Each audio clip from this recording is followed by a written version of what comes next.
Level 1. The Uploader. You're 15 years old. You film in your bedroom because it's the only room with a door that locks. Your desk lamp is your key light. A white bedsheet pinned to the closet is your background. You've watched 1,000 videos to learn how to make one. Tutorials on tutorials, guides on guides. You think you know what this is. You don't. You script your first video on a sticky note. 4 bullet points. You film it 11 times because you keep laughing at yourself, or forgetting your own words, or hearing your voice played back and hating the sound of it. Everyone hates the sound of their own voice the first time. Nobody tells you that going in.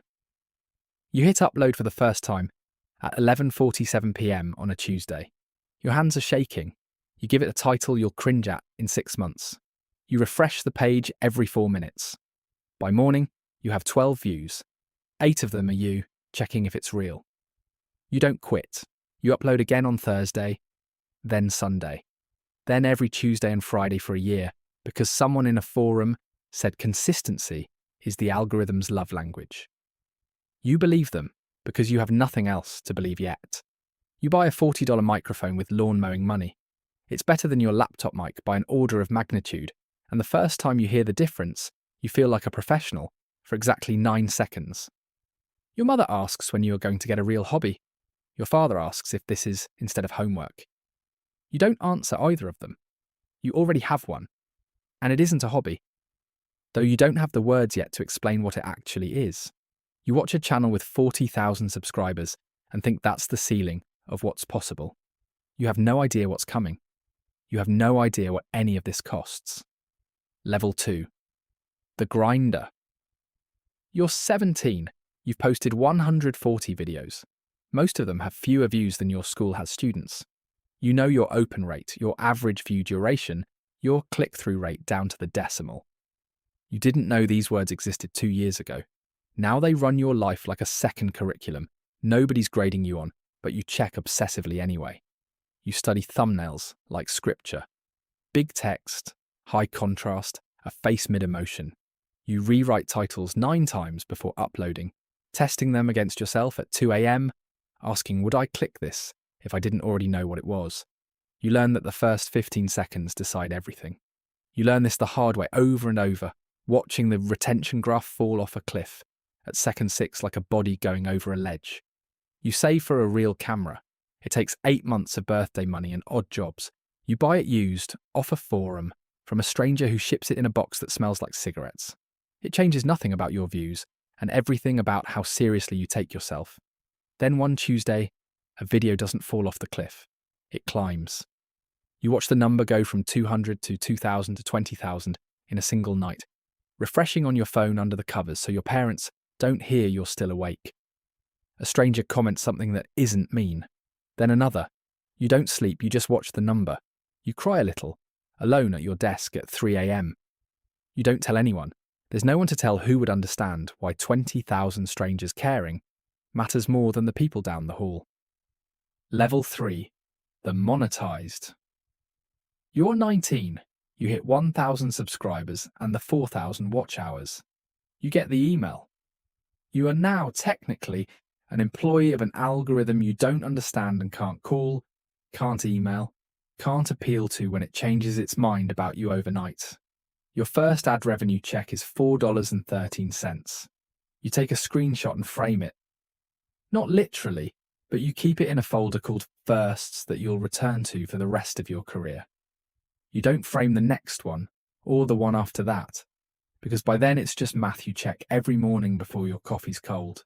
A number that goes up some days and craters others for reasons no one will explain to you. You drop out of your second year of community college. Your parents don't speak to you for 3 days. Your mother cries at the kitchen table, not the good kind of crying, not the ceremony kind. She asks what happens if it stops working. You don't have an answer. You've never once had an answer to that question, and you never fully will. You learn the algorithm changes without warning. A format that worked in March is dead by June. You pivot again. You start 3 formats in 1 year, and you begin to understand a rule the veterans warned you about in a Discord server, full of strangers who feel more like colleagues than your actual friends. You are never actually building an audience. You're renting one. from a landlord who doesn't answer your calls and can evict you with a single unannounced update. You still don't quit. You've forgotten, honestly, that quitting was ever an option that felt real. Level 4. The breakout. You're 22. One video hits 1 million views. Then another 2 weeks later, almost by accident. You didn't even think it was your best work. Your subscriber count jumps by 40,000 in a week. Brands start emailing. Most of the emails are scams or close to it. A supplement company offering exposure instead of payment. A mobile game offering $150 for a dedicated ad read that would take you 6 hours to script and shoot. You learn to tell the difference the hard way with a $0 collab that cost you 3 days of unpaid production and a lesson you don't forget. You hire your first editor. His name is Marcus. He works out of his college dorm room and charges $200 a video, and for the first month you flinch every time you send the payment because it feels like giving away money you might need later. You pay him anyway because you've realised something you resisted for 2 years. You can't do this alone anymore, and pretending you can is what's been slowing you down. Your best friend since middle school, the one who used to hold the second boom mic made from a sock and a broomstick, stops returning your texts. He says you've changed. He says you talk about numbers now instead of people. You don't think you have changed. You just don't have time to prove him wrong. And by the time you do have time, he's stopped waiting. You post a video about your worst month ever. The burnout, the breakup, the 3 a.m. panic that nobody in your life fully understood. It becomes your best performing video of the year. Comments flood in from strangers saying it's the first time they felt understood. You learn something that will define the next decade of your career. People don't watch you for your wins. They watch you for your wounds, dressed up just enough to be watchable. Level 5. The business. You're 25. You have 4 employees now. Marcus the editor, a thumbnail designer named Priya, a manager, an assistant who answers the emails you can't face. You stopped being a creator and became a small business 6 months ago. You didn't notice the exact day it happened. There wasn't a ceremony. There was just a Tuesday where you realised you were approving a budget instead of writing a script. You're uploading 3 times a week across 2 channels. You haven't taken a day off in 94 days. Your manager, a sharp woman named Dana, who used to work at a talent agency, tells you the algorithm rewards volume, tells you consistency compounds, tells you this is the window, and windows close. You believe her because the numbers agree with her, and the numbers have never lied to you before, even when they've hurt you. Your hands start shaking during editing sessions. Not from excitement. Your doctor calls it burnout and prescribes rest you don't take. You call it Tuesday, then Wednesday, then every day that has a number in front of it. You film a video with a smile on your face 4 hours after a panic attack in your car in a Trader Joe's parking lot. It gets 3 million views. Comments say you seem so authentic, so real, like you're just talking to your best friend. You don't correct them. You've learned that the version of you that performs wellness gets more engagement than the version of you that's actually struggling to find it. And you hate how easily that trade makes sense to you now. You buy your parents a house. It's the proudest moment of your life so far, and it happens the same month you cry in a bathroom stall at a brand event because you can't remember the last time you ate a meal sitting down. Level 6. The established name. You're 28. You've been doing this for 13 years. Your face is recognised in airports now, in grocery stores, at your own cousin's wedding by people who aren't family and shouldn't know who you are but do. It's flattering for exactly as long as it takes to become exhausting, which for you is about 4 months. You diversify. A podcast that takes off faster than the channel ever did.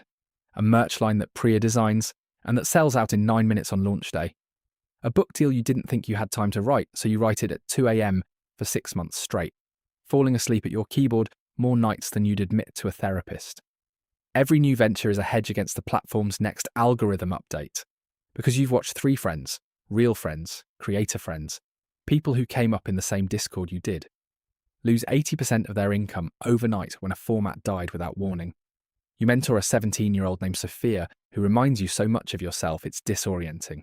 You see the shaking hands, the 12-view first video, the refusal to quit, even when the numbers give her every reason to.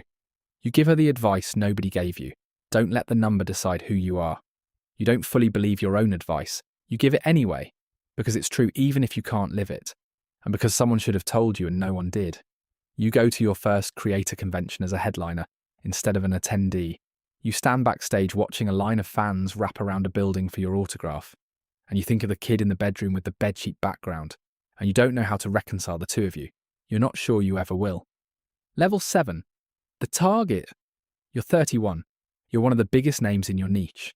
Sponsorship deals now run 6 figures per campaign. You've built a team of 22 people whose rent depends, in some real and unglamorous way, on your upload schedule not slipping. Then the clip happens. 11 seconds, taken out of a 3-hour live stream, stripped of context. Posted with a headline built to enrage rather than inform. It doesn't matter that it's wrong. It doesn't matter that the full context, watched in order, tells a completely different story. It's Tuesday, and by Thursday it's a trending topic. And by Friday your name is a punchline in threads you'll never fully read. You lose 90,000 subscribers in 4 days. 2 sponsors quietly cancel, citing brand alignment in emails that took a PR team longer to write than the actual clip lasted. Your inbox fills with messages from strangers who've decided, with total unearned confidence, exactly who you are and exactly what you deserve. Dana tells you not to respond. Your lawyer tells you the same thing. Your team argues about strategy in a group chat you eventually mute because reading it makes the shaking in your hands come back. You sit with the silence instead, alone in your apartment for 6 days, ordering food you don't eat. You learn something nobody tells you at level 1. The same platform that made you will, eventually, try to unmake you.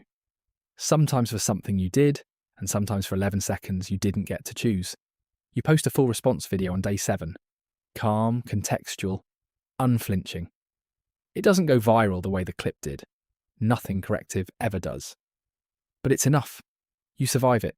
Not everyone in your position does. You know 2 creators who didn't. Level 8.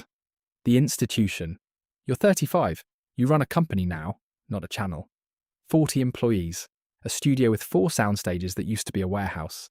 Creators you've never met tag your old videos as the reason I started.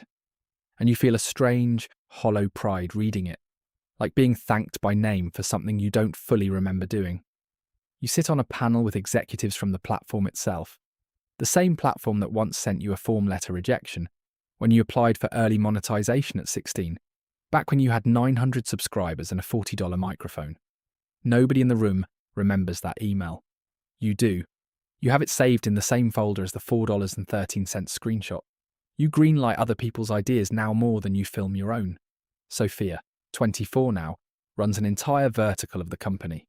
Marcus has his own editing team under him. You miss being the one behind the camera, the one whose hands were the ones shaking. You don't say this out loud because 40 families are depending on the version of you that doesn't get to miss things, that shows up to the 9 a.m. strategy meeting instead of the bedroom with the bedsheet. Your daughter is 7. She asks why you're always on your phone. You tell her it's work. She asks if the phone is more important than her. You put the phone down for the rest of the night and read her 3 books instead of the usual one. You pick the phone back up the moment she's asleep because there are 40,000 comments from a video that dropped 6 hours ago, and Dana wants a response strategy by morning. Level 9. The legacy. You're 40. 20 years since the first upload. You've outlasted 3 platform redesigns, 2 algorithm apocalypses, a format called Shorts that terrified you into pivoting for 18 exhausting months, and every single creator who told you, back at level 1, that this was a phase. Your old videos, the sock and broomstick ones, the $4.13 ones, the ones with the bedsheet background, get rediscovered by new fans who call them core memory content. In comment sections you check less often now, but still check. You watch your 15-year-old self on screen during a late-night rewatch you didn't plan to do. You barely recognise the shaking hands. You remember exactly what they felt like. You step back from the daily grind. You hand the channel's day-to-day to Sophia, now 29, now better at this than you ever were, better at reading the platform's mood than you've been in a decade. You keep a smaller, slower channel for yourself. 1 video a month, no pressure. The first thing you've made in 20 years purely because you wanted to. You feel something you didn't expect, relief and grief, arriving at the exact same time, in the exact same breath. You didn't know you could feel both about the same thing until this year. Level 10. The archive. You're 50. You don't upload anymore, not really. The occasional video once or twice a year. More letter than content. You don't need to. Your name is a chapter in a story other people are still writing, cited in How I Got Started videos by creators who were toddlers when you posted your first one. You sit on a porch with a cup of coffee and read comments on your first video. The one with 12 views, 8 of them yours, the one you never deleted no matter how many times you cringed at it over the years. Strangers have found it. This is where it all started, one of them writes. Though they mean the industry, not just you. You didn't know anyone was still looking that far back. Your daughter, 22 now, runs her own channel, in a niche entirely her own, refusing your advice about half the time and taking it the other half. She calls you before a big upload, nervous the way you were nervous at 11:47 p.m. all those years ago. You give her the same line you gave Sophia decades before. Don't let the number decide who you are.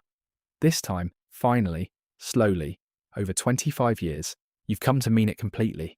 You get a message from a 15-year-old somewhere you've never been, in a country you've never visited, saying your old videos made her start hers. She says her first video got 11 views. She's scared. Her hands, she says, won't stop shaking. You write back one line. You don't know what you're starting yet. Upload anyway. Somewhere right now, in a bedroom with a locked door and a bedsheet pinned to the closet, a kid is hitting record for the first time. Their hands are shaking. They think they know what this is. They don't. The cycle continues.